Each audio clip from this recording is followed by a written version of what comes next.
ထုံလန်း3ရက်ကွက်စီရဟန်းခံရှင်ပြုလူတော်မင်္ဂလာကြီးအုံမျိုးမင်းလေးတော်တန်တန်ဆွေတို့မိသားစုတာရတနာလေးမောင်မုံမြတ်တမ်းမှအတွက်ကုသိုလ်တွေယူကြရင်ပြုံးပြောနေကြမင်းဝေဝေရေခဲမုံတွေကျွေးမွေးလို့လူအဲ့ဒီမှာမောင်ခေါက်တွေကျွေးမွေးလို့လူ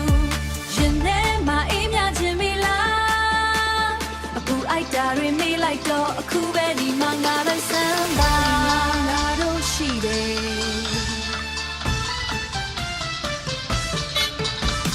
မင်းဝေဝေမင်းဝေဝေရေခဲမုံ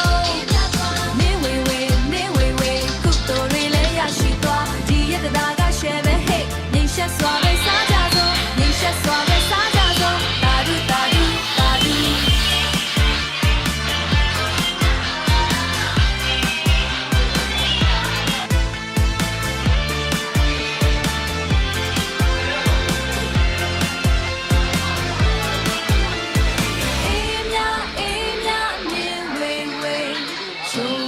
ချုံငိမ့်နေဝေဝေမြတ်တာရှင်ကြောင်းတိုင်းထဲမှာစီကနေဥတန်းလွင်နဲ့တော်ပြင်းတို့ရဲ့ကောင်းမှုအစဉ်မြေမောင်ပုံးမြတ်တန်းဒီမောင်စရာလင်းထန်အမော်ရီပြေတော့ပူပြင်းတဲ့မိကိုအနိုင်ယူလိုက်ပြီးရင်ထဲမှာအေးမြခြင်းပြီလားအခုအိုက်တာတွေမေးလိုက်တော့အခုပဲဒီမှာငါလိုက်စမ်းပါငါတို့ရှိတယ်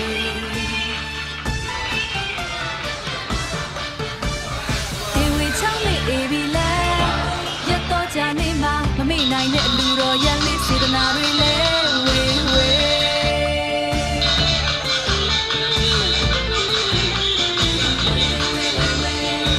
အားလုံးပဲလက်တွေ့ထားပျော်ရွှင်ခြင်းကိုမျှဝေလိုက်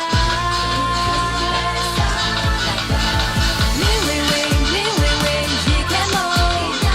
မင်းဝေဝေမင်းဝေဝေကုသိုလ်တွေလဲရရှိသွားဒီရတနာကရှယ်ပဲဟဲ့နေရှက်စွာပဲ